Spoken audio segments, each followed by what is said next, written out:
현관문이 열리며 흰 가운 입은 남자 둘이 들어왔습니다. 싫어요. 안 가요. 저는 뒤로 물러서며 소리쳤습니다. 큰아들이 고개를 돌렸습니다. 엄마 제발 치료 좀 받아. 작은아들이 울면서 외쳤습니다. 엄마 미쳤어. 병원 가. 남편이 차갑게 말했습니다. 강제로라도 데려갈 거야. 시어머니가 손사래를 쳤습니다. 며느리가 완전히 돌았어. 응급대원들이 제 팔을 움켜잡았습니다. 발버둥쳤지만 소용없었습니다. 구급차에 실렸습니다. 20년을 살았던 집이 멀어졌습니다. 하지만 그들은 몰랐습니다. 그 병원에 누가 있는지를 말입니다. 저는 올해 45살입니다. 남편 민호와 결혼한 지 20년이 되었습니다. 25살에 만나서 26살에 결혼했습니다. 민호는 당시 건설회사 말단 직원이었습니다. 잘생기지도 부유하지도 않았지만 성실해 보였습니다. 저를 아껴주는 것 같았습니다.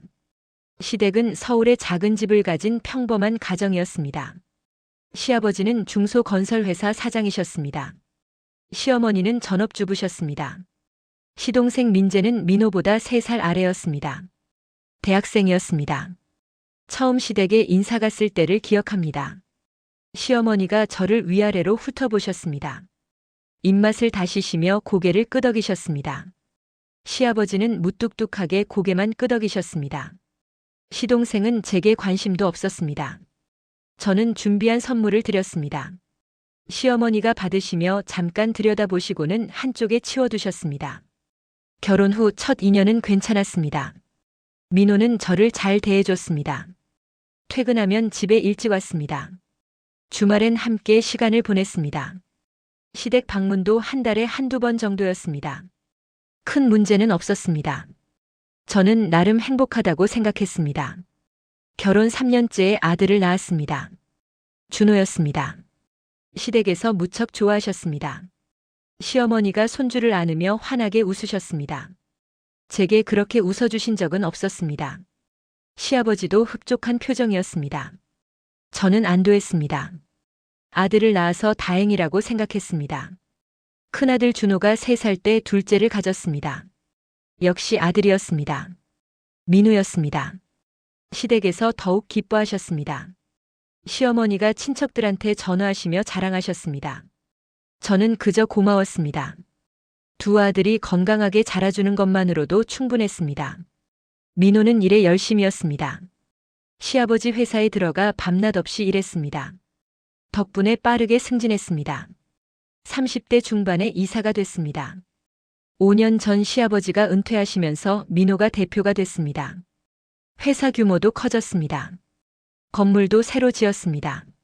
저는 남편이 자랑스러웠습니다. 저는 아이들 키우는데 집중했습니다.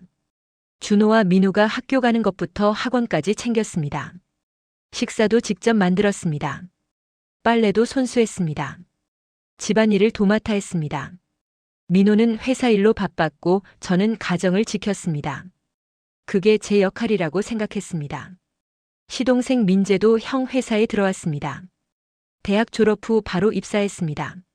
민호가 동생을 이사로 앉혔습니다. 형제가 함께 회사를 키웠습니다. 시댁에서 무척 자랑스러워 하셨습니다. 시어머니가 친구들한테 자랑하시는 소리를 들었습니다. 시아버지도 흐뭇한 표정으로 두 아들을 바라보셨습니다. 민재는 32살에 결혼했습니다. 신부는 소영이라는 여자였습니다. 29살이었습니다. 예쁘고 애교 많은 아가씨였습니다. 첫 인사 때부터 시댁 식구들한테 잘 보였습니다. 소영이 제 손을 잡으며 환하게 웃었습니다. 시어머니가 소영을 보며 미소 짓는 모습이 보였습니다. 시어머니가 소영을 무척 좋아하셨습니다. 시댁 모임 때마다 소영 옆에 앉으셨습니다. 소영 손을 잡고 이야기하셨습니다. 선물도 자주 주셨습니다. 저한테는 한 번도 그러신 적이 없었습니다. 처음엔 서운했습니다. 하지만 곧 익숙해졌습니다. 20년 가까이 살면서 배운 것이 참는 것이었습니다. 소영은 시댁 행사 때마다 예쁘게 꾸미고 왔습니다. 명품 옷을 입었습니다. 화장도 진하게 했습니다. 선물도 잘 준비했습니다. 시부모님 생신 때마다 깜짝 이벤트를 준비했습니다. 시댁 식구들이 소영을 칭찬했습니다. 저는 묵묵히 부엌일을 했습니다. 설거지를 하고 음식을 준비했습니다. 명절이 되면 더 그랬습니다. 소영은 예쁘게 옷을 입고 거실에 앉아 있었습니다. 시부모님과 웃으며 대화를 나눴습니다. 친척들도 소영한테 관심을 보였습니다. 저는 부엌에서 전을 부치고 나물을 무쳤습니다. 설거지도 제 몫이었습니다. 시어머니가 부엌을 힐끔 쳐다보시곤 했습니다. 민호는 회사가 커지면서 집에 늦게 들어왔습니다. 저녁 10시가 넘는 날이 많았습니다. 주말에도 골프를 갔습니다. 접대라며 술자리도 잦았습니다. 저는 혼자 아이들을 챙겼습니다. 외롭긴 했지만 남편이 돈을 버는 일이니 참았습니다. 제가 할 수 있는 건 가정을 지키는 것뿐이었습니다. 시댁 모임도 잦아졌습니다. 한 달에 서너 번은 모였습니다. 명절은 물론이고 생신, 제사까지 꼬박꼬박 참석했습니다. 저는 매번 음식 준비를 도왔습니다.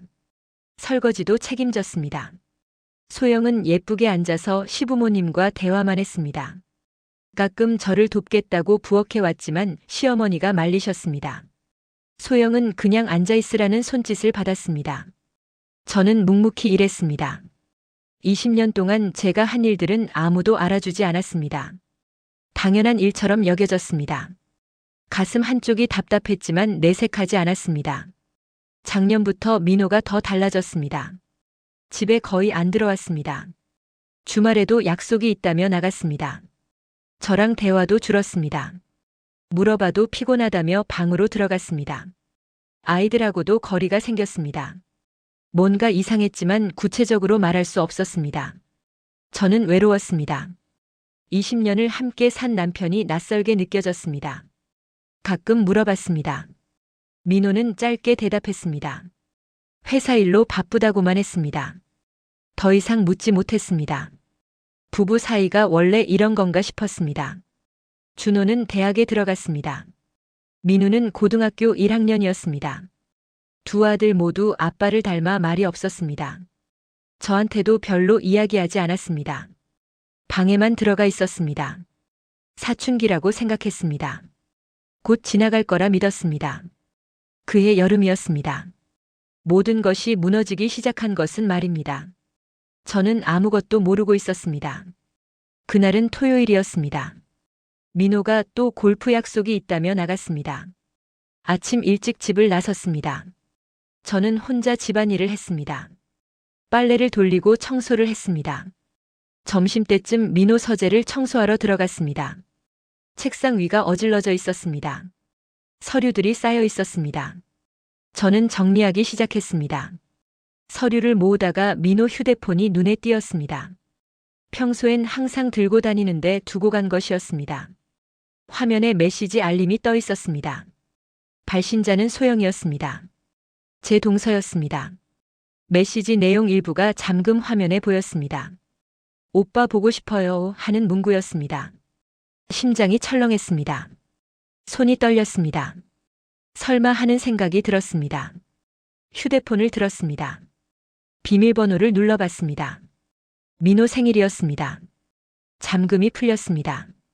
소영과 주고받은 메시지를 열어봤습니다. 수십 개가 있었습니다.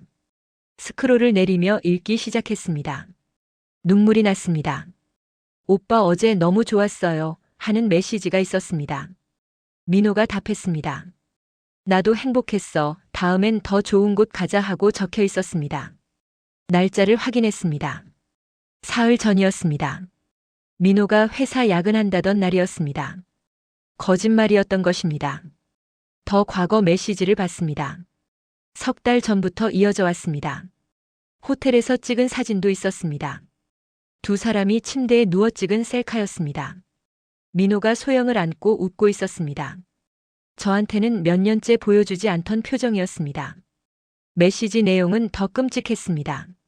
형님은 눈치도 없어요. 걱정 마세요 하는 소영 메시지가 있었습니다. 민호가 답했습니다. 그래, 조금만 참자. 곧 정리할게 하고 적혀 있었습니다. 정리한다는 게 무슨 의미인지 알 수 있었습니다. 저와 이혼하겠다는 뜻이었습니다. 휴대폰을 꽉 쥐고 거실로 나왔습니다. 소파에 주저앉았습니다. 온몸이 떨렸습니다. 20년을 함께 산 남편이었습니다. 제 동서와 불륜을 저지르고 있었습니다. 민호 동생 아내와 말입니다. 믿을 수 없었습니다. 하지만 증거는 명백했습니다. 1시간쯤 멍하니 앉아 있었습니다. 어떻게 해야 할지 몰랐습니다. 민호를 기다렸습니다. 휴대폰은 제 손에 꽉 쥐어져 있었습니다. 증거를 놓칠 수 없었습니다.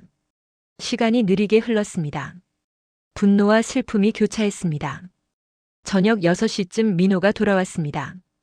골프복 차림이었습니다. 현관문을 열고 들어서며 인사도 없이 지나갔습니다. 저는 휴대폰을 들고 그를 막아섰습니다. 민호가 놀란 표정을 지었습니다. 왜 그래 하고 물었습니다. 이게 뭐예요 하고 휴대폰을 보여줬습니다. 소영과 주고받은 메시지였습니다. 민호 얼굴이 굳었습니다. 잠시 말이 없었습니다.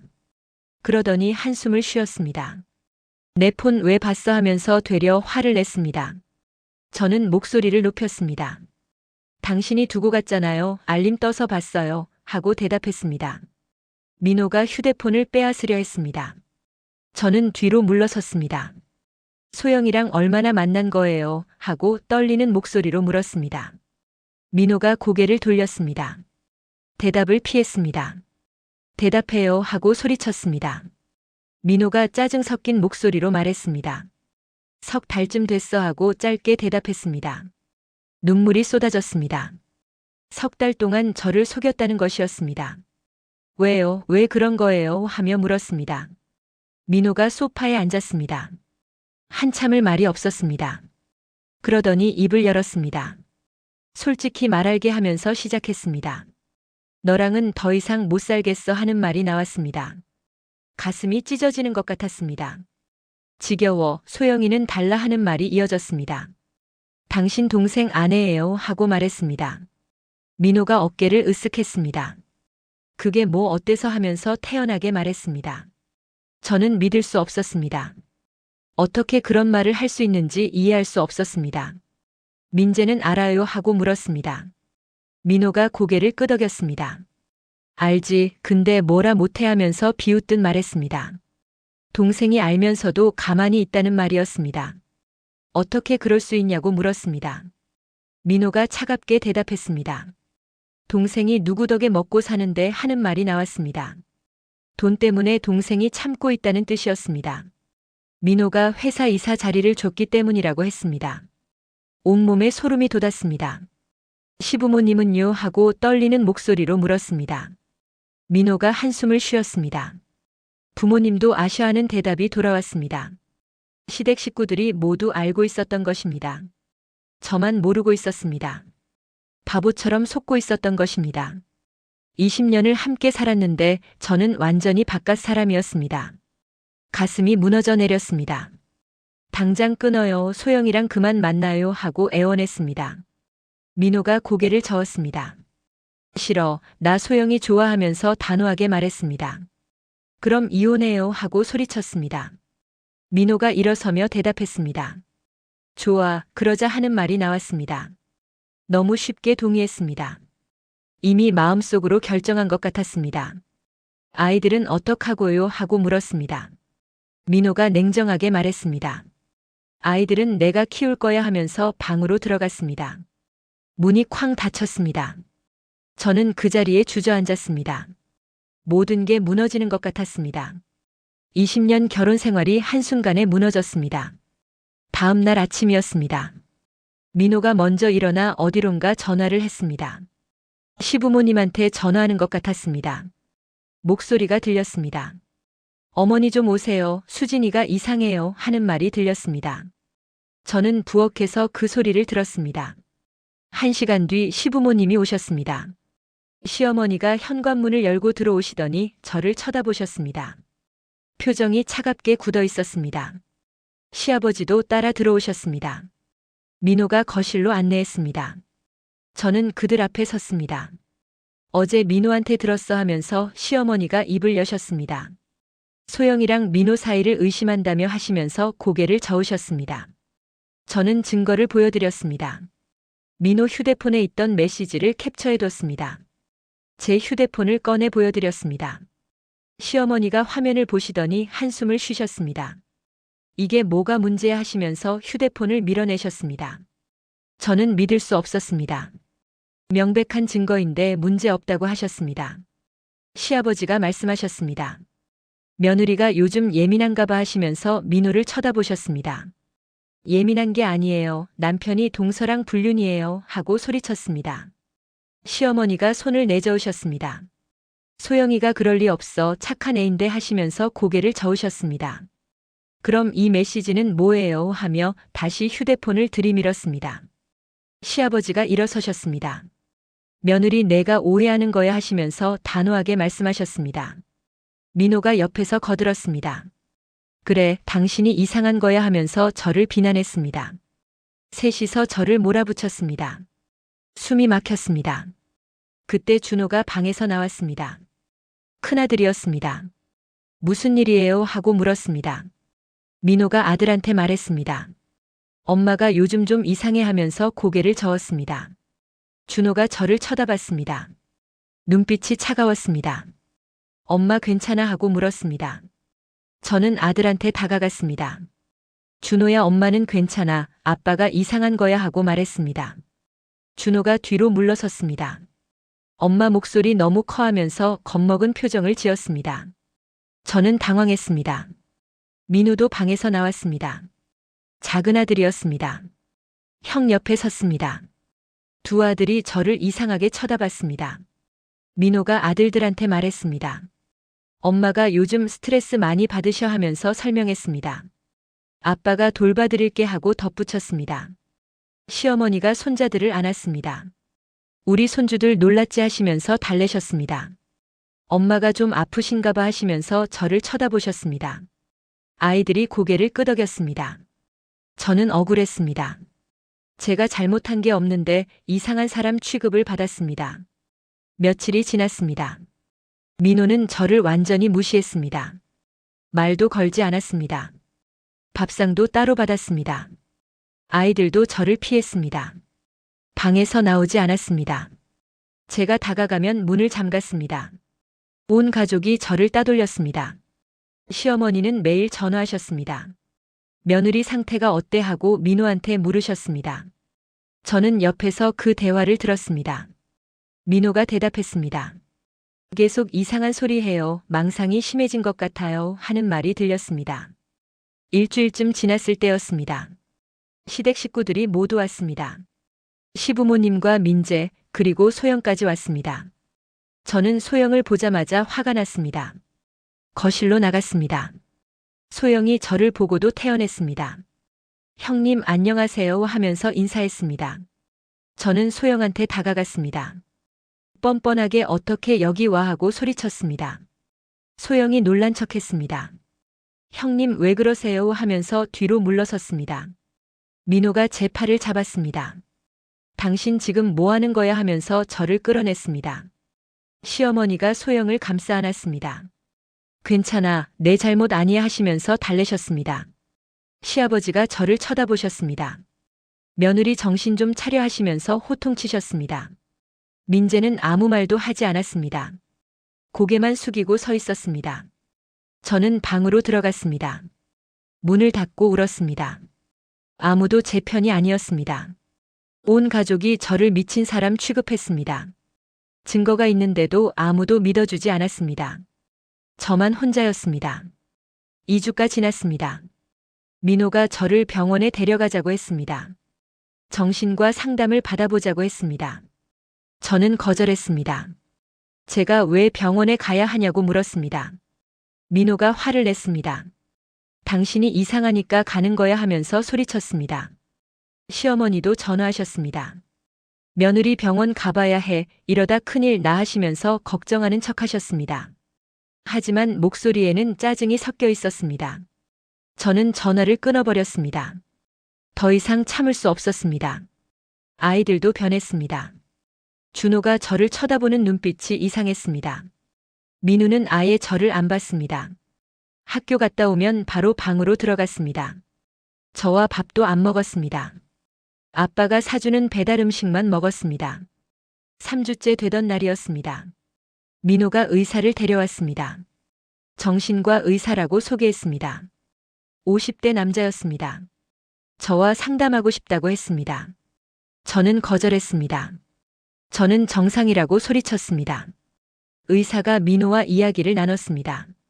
거실에서 대화하는 소리가 들렸습니다. 증상이 심각해 보입니다. 입원 치료가 필요할 수 있습니다. 하는 말이 들렸습니다. 저는 소름이 돋았습니다.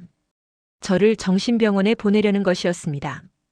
그날 밤 민호가 말했습니다. 며칠 병원에 가 있어 치료받고 와 하면서 강요했습니다. 저는 단호하게 거절했습니다. 절대 안 가요 하고 소리쳤습니다. 민호가 한숨을 쉬었습니다. 그럼 어쩔 수 없지 하면서 방으로 들어갔습니다. 다음 날 아침이었습니다. 시부모님이 또 오셨습니다. 민재와 소영도 함께였습니다. 온 가족이 거실에 모였습니다. 저만 혼자 서 있었습니다. 시아버지가 입을 여셨습니다. 며느리 병원 가야 해 하시면서 단호하게 말씀하셨습니다. 저는 고개를 저었습니다. 안 가요. 저는 정상이에요. 하고 외쳤습니다. 시어머니가 혀를 찼습니다. 내가 이상한 걸 모르니 문제지 하시면서 한숨을 쉬셨습니다. 민호가 전화기를 꺼냈습니다. 어디론가 전화를 걸었습니다. 1시간 뒤였습니다. 현관벨이 울렸습니다. 현관문이 열렸습니다. 흰 가운을 입은 남자 2명이 들어왔습니다. 응급이송팀이었습니다. 민호가 부른 것이었습니다. 저는 뒤로 물러섰습니다. 싫어요. 전 안 가요 하면서 소리쳤습니다. 손을 내저으며 거부했습니다. 시아버지가 응급대원들한테 말씀하셨습니다. 며느리가 좀 이상해요. 병원에 데려가 주세요 하시면서 고개를 끄덕이셨습니다. 응급대원 한 명이 저한테 다가왔습니다. 진정하세요. 병원 가서 검사만 받으시면 돼요 하면서 손을 내밀었습니다. 저는 고개를 저었습니다. 저 정상이에요. 제발 믿어주세요 하면서 애원했습니다. 하지만 아무도 들어주지 않았습니다. 시어머니가 한숨을 쉬셨습니다. 빨리 데려가세요. 우리도 힘들어요 하시면서 손사래를 치셨습니다. 그때 준호가 방에서 나왔습니다. 큰아들이었습니다. 무슨 일이에요? 하고 물었습니다. 민호가 아들한테 다가갔습니다. 엄마 병원 가셔야 해. 치료받으시게 하면서 어깨를 안았습니다. 준호가 저를 쳐다봤습니다. 엄마 제발 치료 좀 받아 하면서 차갑게 말했습니다. 눈빛에 연민도 없었습니다. 저는 가슴이 찢어졌습니다. 준호야 엄마는 아프지 않아 하고 말했습니다. 하지만 준호는 고개를 돌렸습니다. 아빠 말씀 들어 하면서 방으로 들어가 버렸습니다. 민우도 나왔습니다. 작은 아들이었습니다. 저를 보더니 울기 시작했습니다. 엄마 미쳤어. 무서워하면서 아빠 뒤에 숨었습니다. 그 말이 가장 아팠습니다. 제 아들이 저를 미쳤다고 했습니다. 눈물이 쏟아졌습니다. 민우야 엄마 안 미쳤어 하고 다가가려 했습니다. 민우가 비명을 질렀습니다. 싫어, 오지 마 하면서 더 울었습니다. 민우가 민우를 안았습니다. 괜찮아, 아빠가 있어 하면서 달래줬습니다. 저는 그 자리에 무너졌습니다. 응급대원들이 제 팔을 잡았습니다. 양쪽에서 붙잡았습니다. 저는 발버둥 쳤습니다. 놓아요, 제발 놓아요 하면서 소리쳤습니다. 하지만 소용없었습니다. 힘이 너무 셌습니다. 끌려나갔습니다. 소영이 현관 옆에 서 있었습니다. 저를 보며 미소 짓고 있었습니다. 입술만 움직였습니다. 잘 가세요, 형님 하는 모양이었습니다. 소리는 안 냈지만 입모양으로 알 수 있었습니다. 저는 그녀를 향해 소리쳤습니다. 내가 한 짓이지, 다 내가 한 거야 하면서 외쳤습니다. 시어머니가 소영을 감싸 안았습니다. 괜찮아, 신경 쓰지 마 하시면서 등을 두드려 주셨습니다. 소영이 시어머니 품에 안겨 고개를 숙였습니다. 완벽한 연기였습니다. 저는 분노로 몸이 떨렸습니다. 엘리베이터를 탔습니다. 응급대원들이 저를 계속 붙잡고 있었습니다. 1층으로 내려갔습니다. 아파트 밖으로 나왔습니다. 구급차가 서 있었습니다. 뒷문이 열려 있었습니다. 저는 더 강하게 저항했습니다. 안 돼요, 제발 안 돼요 하면서 울었습니다. 하지만 두 사람이 저를 들어올렸습니다. 구급차 안으로 밀어 넣었습니다. 침대에 누웠습니다. 벨트로 묶었습니다. 팔과 다리를 고정했습니다. 저는 꼼짝할 수 없었습니다. 차 문이 닫혔습니다. 시동이 걸렸습니다. 구급차가 출발했습니다. 작은 창문으로 밖이 보였습니다. 아파트가 멀어졌습니다. 20년을 살았던 집이었습니다. 두 아들을 키웠던 곳이었습니다. 이제 다시 돌아갈 수 없을 것 같았습니다. 30분쯤 달렸습니다. 구급차가 멈췄습니다. 문이 열렸습니다. 응급대원들이 침대를 끌어냈습니다. 밖은 어두웠습니다. 저녁이 되어 있었습니다. 건물 입구가 보였습니다. 서울희망정신과병원이라고 적혀 있었습니다. 안으로 들어갔습니다. 복도는 하얗고 차가웠습니다. 소독약 냄새가 났습니다. 간호사들이 지나갔습니다. 환자들도 보였습니다. 멍한 표정으로 걷고 있었습니다. 저는 소름이 돋았습니다. 3층으로 올라갔습니다. 폐쇄병동이라고 적혀 있었습니다. 철문이 있었습니다. 비밀번호를 눌러야 열렸습니다. 간호사가 문을 열어줬습니다. 안으로 들어갔습니다. 문이 쾅 닫히는 소리가 들렸습니다. 305호실이었습니다. 제 병실이었습니다. 문을 열고 들어갔습니다. 좁은 방이었습니다. 침대 하나와 작은 책상이 전부였습니다. 창문에는 철창이 있었습니다. 밖을 내다봤습니다. 어둠만 보였습니다. 응급대원들이 벨트를 풀어줬습니다. 간호사가 들어왔습니다. 환자복을 주었습니다. 갈아입으세요 하면서 말했습니다. 저는 멍하니 서 있었습니다. 현실이 믿기지 않았습니다. 제가 정말 정신병원에 입원했다는 것이 말입니다. 갈아입었습니다. 파란색 환자복이었습니다. 간호사가 제 옷을 가져갔습니다. 휴대폰도 가져갔습니다. 개인 물품은 보관한다고 했습니다. 저는 모든 것을 빼앗겼습니다. 자유도 가족도 존엄도 빼앗겼습니다. 간호사가 나갔습니다. 문이 잠겼습니다.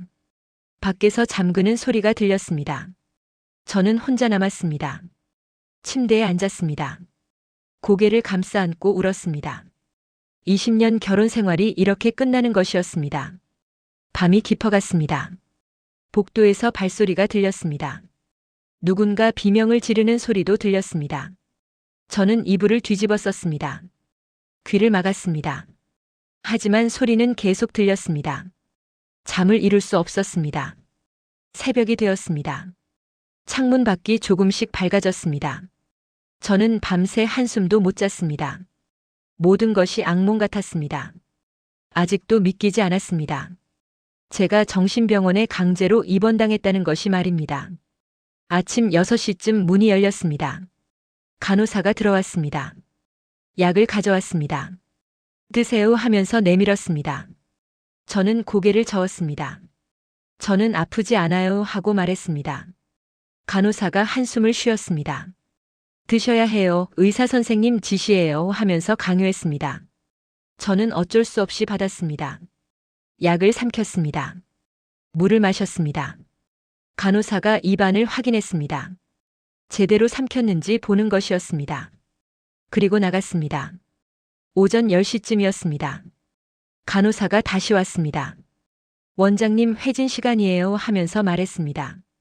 침대에 앉아 계세요 하고 지시했습니다. 저는 침대 끝에 앉았습니다. 문을 바라봤습니다. 문이 열렸습니다. 백의를 입은 남자가 들어왔습니다. 차트를 들고 있었습니다. 고개를 숙이고 차트를 보고 있었습니다. 한 걸음 들어왔습니다. 그러더니 고개를 들었습니다. 제 얼굴을 봤습니다. 그 순간 멈췄습니다. 차트를 떨어뜨릴 뻔했습니다. 눈이 크게 떠졌습니다. 입이 벌어졌습니다. 저도 숨이 멎었습니다. 그 사람을 알아봤습니다. 20년 전 헤어진 그 사람이었습니다. 제 첫사랑이었습니다. 수진아? 하는 목소리가 들렸습니다. 놀란 목소리였습니다. 저도 입을 열었습니다. 지훈 오빠? 하고 되물었습니다. 믿을 수 없었습니다. 20년 만이었습니다. 대학 시절 사귀던 남자였습니다. 졸업 후 헤어졌습니다. 강지훈은 그때 의대에 진학했습니다. 저는 평범하게 취직했습니다. 길이 달랐습니다. 자연스럽게 멀어졌습니다. 연락도 끊겼습니다. 그 후 20년 동안 한 번도 만나지 못했습니다.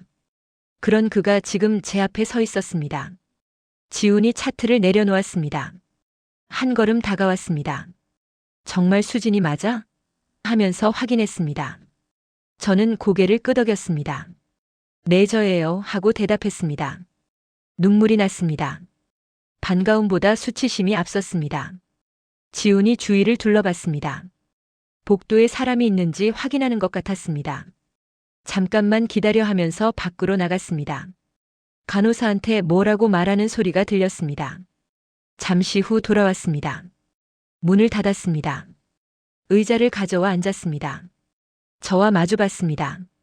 어떻게 여기 온 거야 하고 조심스럽게 물었습니다. 저는 모든 것을 말했습니다. 남편의 불륜, 시댁의 배신, 아이들의 세뇌, 강제 입원까지 다 말했습니다. 말하는 내내 눈물이 흘렀습니다. 지훈이 주먹을 쥐었습니다. 표정이 굳어 있었습니다. 그 사람들이 어떻게 그럴 수가 하면서 분노했습니다. 차트를 펼쳤습니다. 입원 서류를 봤습니다. 보호 의무자가 남편하고 시아버지라고 적혀 있었습니다. 진단서도 있었습니다. 조현병 의심 망상 증세, 가족에 대한 폭력성 하는 내용이 적혀 있었습니다. 모두 거짓이었습니다. 지훈이 서류를 덮었습니다. 이건 명백한 허위 진단이야 하면서 고개를 저었습니다. 누가 이 진단서 썼는지 확인해 볼게 하고 말했습니다. 그때 복도에서 소리가 들렸습니다. 제 아내 어디 있어요? 하는 목소리였습니다. 민호였습니다. 면회를 온 것 같았습니다. 지훈이 일어섰습니다. 내가 나가볼게 하면서 문을 열고 나갔습니다. 저는 침대에 앉아 기다렸습니다. 복도에서 대화 소리가 들렸습니다. 환자 상태 어때요? 하는 민호 목소리가 들렸습니다. 지훈이 대답했습니다. 지금 안정제 투여했습니다. 조금 쉬게 해주세요. 하는 말이 나왔습니다. 전문적인 목소리였습니다. 민호가 더 물었습니다. 원장님이 직접 담당하세요? 하고 물었습니다. 지훈이 답했습니다. 네, 제가 맡겠습니다 하면서 단호하게 말했습니다. 민호가 잠시 망설이는 것 같았습니다. 그러더니 알겠습니다 하고 돌아가는 발소리가 들렸습니다. 지훈이 다시 들어왔습니다. 문을 닫고 잠갔습니다. 저한테 다가왔습니다. 수진아, 걱정하지 마 하면서 말했습니다. 내가 도와줄게, 여기서 나갈 수 있어 하고 약속했습니다. 저는 고개를 저었습니다. 어떡해요? 남편이 보호 의무자예요 하고 말했습니다. 지훈이 생각에 잠겼습니다. 방법이 있어 하면서 입을 열었습니다. 일단 내가 여기서 치료받는 척해, 한 달 정도면 충분해 하고 설명했습니다. 그 사이에 증거를 모으는 거야 하면서 계속 말했습니다. 남편 불륜 증거, 허위 진단서, 강제 입원 과정까지 다 기록할 거야 하고 계획을 말해줬습니다. 그리고 한 달 후에 퇴원시켜줄게 하면서 손을 잡았습니다. 저는 그 손을 꽉 잡았습니다. 고마워요, 오빠 하고 말했습니다.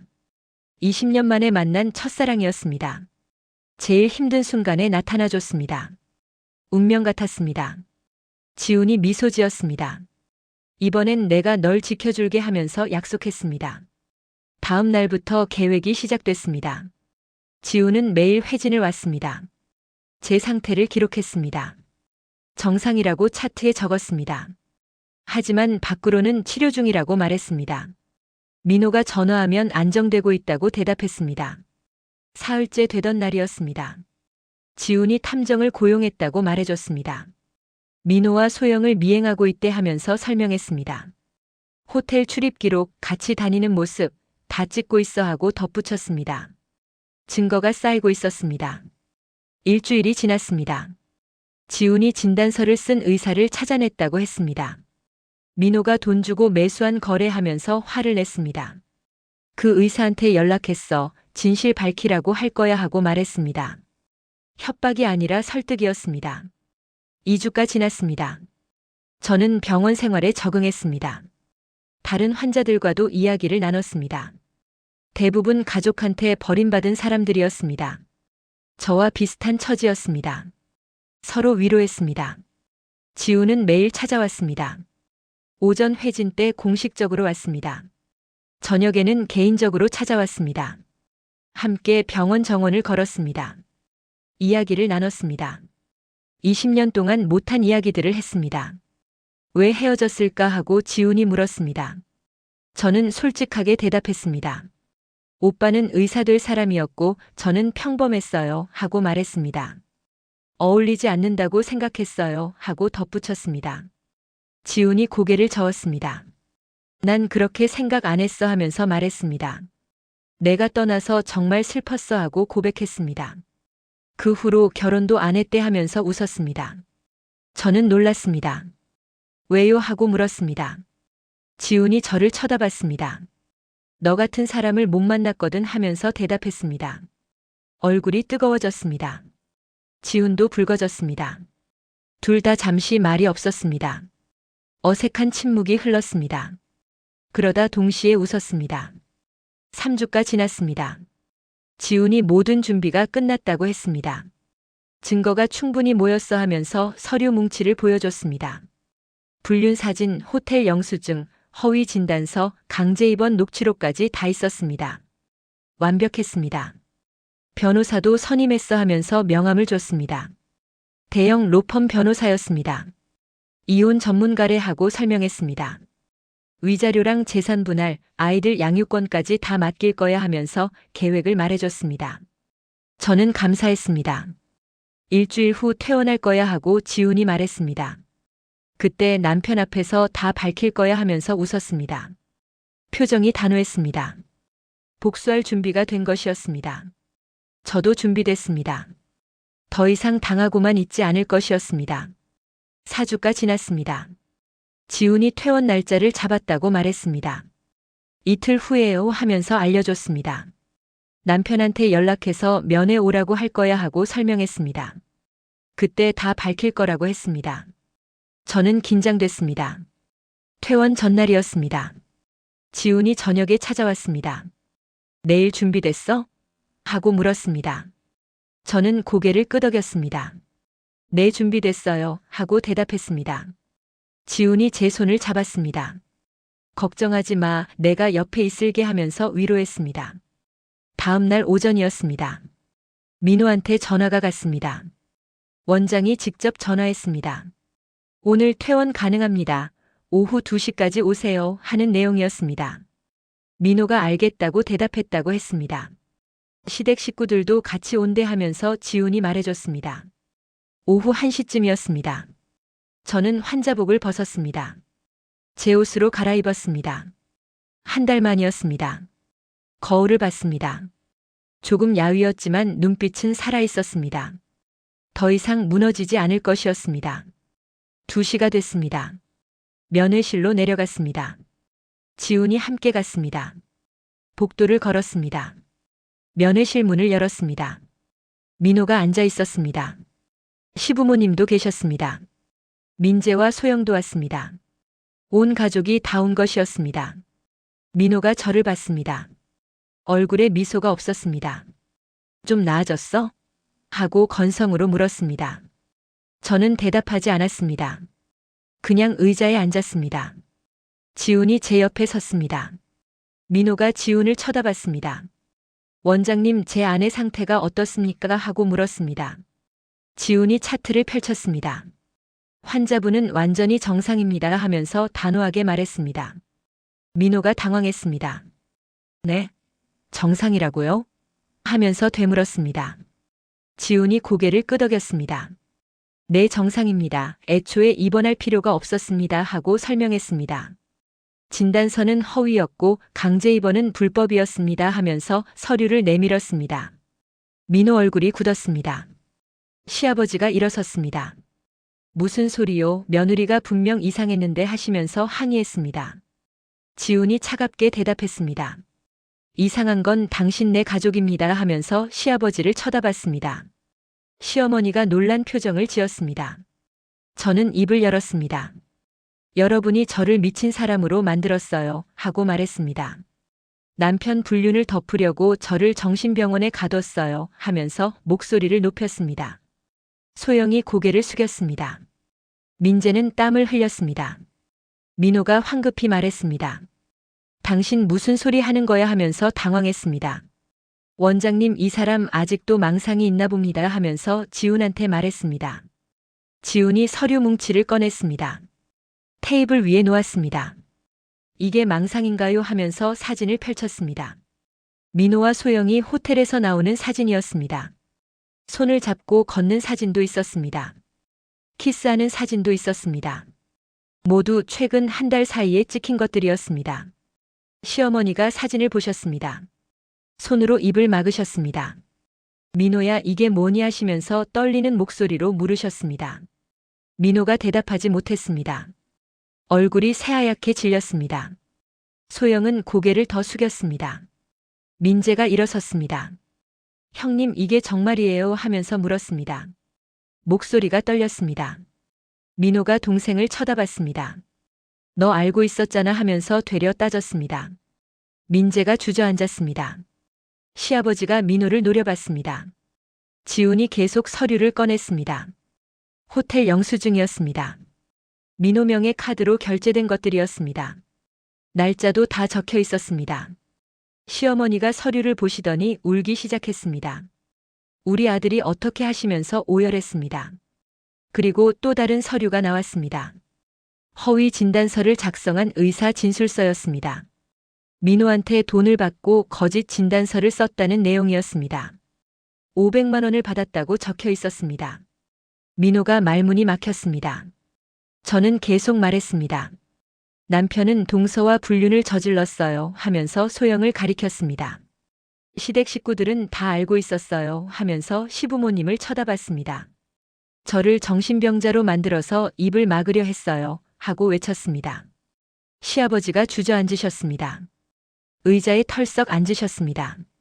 고개를 떨구셨습니다. 시어머니는 계속 우셨습니다. 민재는 소영한테 물었습니다. 당신 정말 형이랑 그랬어 하면서 떨리는 목소리로 물었습니다. 소영이 고개를 끄덕였습니다. 민재가 비틀거렸습니다. 벽에 기댔습니다. 얼굴이 일그러졌습니다. 어떻게 나한테 이럴 수가 하면서 중얼거렸습니다. 민호가 동생한테 다가가려 했습니다. 민재가 손을 내저었습니다. 오지 마 하면서 뒤로 물러섰습니다. 지훈이 마지막 서류를 꺼냈습니다. 이혼 소송 서류였습니다. 내일 법원에 제출할 겁니다 하면서 민호한테 보여줬습니다. 위자료 10억 원 청구합니다 하고 말했습니다. 재산 분할과 아이들 양육권도 청구할 거라고 했습니다. 민호가 소리쳤습니다. 10억은 너무 많아 불가능해 하면서 손을 내저었습니다. 지훈이 차갑게 웃었습니다. 불법 감금에 명예훼손까지 추가하면 형사고소도 가능합니다 하면서 경고했습니다. 민호가 말을 잃었습니다. 그때 민호가 지훈을 쳐다봤습니다. 당신 누구예요? 왜 이렇게까지 하는 거죠? 하면서 의심스러운 눈빛으로 물었습니다. 지훈이 저를 쳐다봤습니다. 제가 고개를 끄덕였습니다. 지훈이 민호를 똑바로 봤습니다. 저는 수진이 대학 동기였습니다 하면서 말했습니다. 20년 전에 사귀었어요 하고 덧붙였습니다. 민호 눈이 커졌습니다. 뭐라고요 하면서 믿을 수 없다는 표정을 지었습니다. 시어머니도 놀랐습니다. 지훈이 계속 말했습니다. 그때 헤어졌지만 수진이를 잊은 적 없습니다 하면서 고백했습니다. 그런 사람이 당신네한테 이런 꼴을 당하는 걸 보고 가만히 있을 수 없었습니다 하고 분노했습니다. 제 손을 잡았습니다. 민호가 비웃었습니다. 그래서 짜고 친 거예요 하면서 손가락질했습니다. 지훈이 고개를 저었습니다. 수진이는 제가 여기 원장인 줄 몰랐습니다 하고 설명했습니다. 우연히 제외한 겁니다. 하지만 우연이 아니라 운명이었죠 하면서 미소 지었습니다. 저는 일어섰습니다. 이제 끝이에요 하면서 민호를 쳐다봤습니다. 법정에서 봐요 하고 말했습니다. 지훈과 함께 면회실을 나왔습니다. 뒤에서 시어머니 우는 소리가 들렸습니다. 민호가 뭐라 소리치는 것도 들렸습니다. 복도로 나왔습니다. 문이 닫혔습니다. 저는 깊은 숨을 내쉬었습니다. 한 달 동안의 지옥이 끝났습니다. 이틀 후 이혼 소송이 시작됐습니다. 법원에 도착했습니다. 지훈이 함께 갔습니다. 변호사님도 기다리고 계셨습니다. 대형 로펌 변호사였습니다. 서류를 챙기고 계셨습니다. 저는 긴장했습니다. 손에 땀이 났습니다. 법정으로 들어갔습니다. 민호가 이미 앉아 있었습니다. 변호사도 있었습니다. 작은 법무법인 변호사 같았습니다. 시부모님은 오지 않았습니다. 민재도 없었습니다. 민호 혼자였습니다. 초라해 보였습니다. 판사님이 입장하셨습니다. 50대 중반의 여성 판사님이었습니다. 재판이 시작됐습니다. 먼저 제 변호사님이 소장을 낭독했습니다. 이혼 사유와 위자료 청구 내용이었습니다. 민호가 고개를 숙이고 있었습니다. 제 변호사님이 증거를 제출했습니다. 첫 번째는 불륜 증거였습니다. 민호와 소영이 호텔에서 나오는 사진이었습니다. 손을 잡고 걷는 사진도 있었습니다.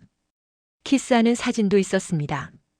판사님이 사진을 하나하나 확인하셨습니다. 두 번째는 메시지 기록이었습니다.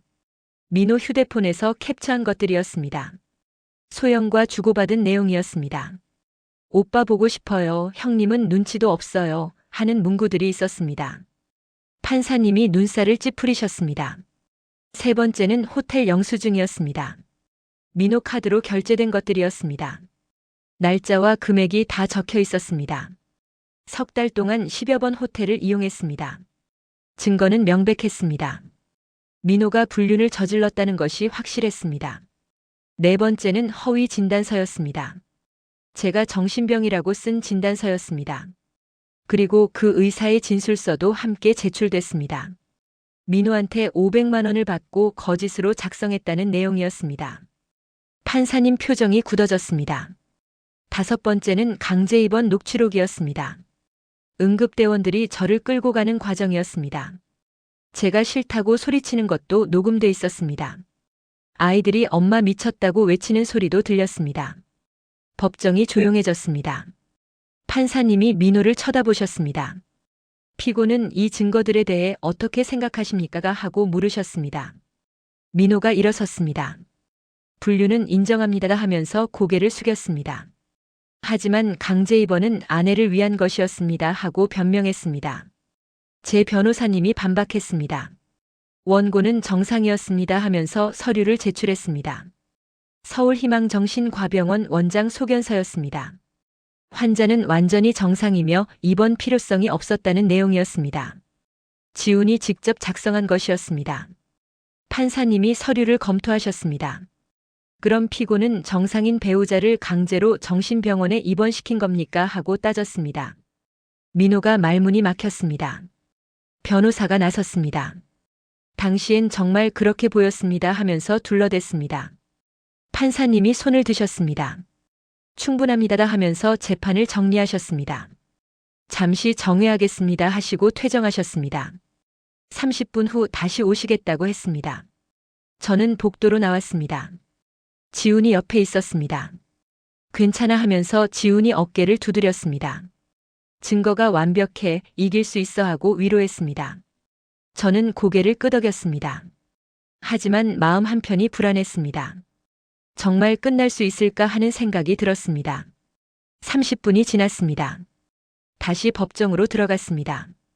판사님이 입장하셨습니다. 판결문을 읽기 시작하셨습니다. 피고의 불륜이 명백하므로 이혼을 인정합니다 하는 말씀이 나왔습니다.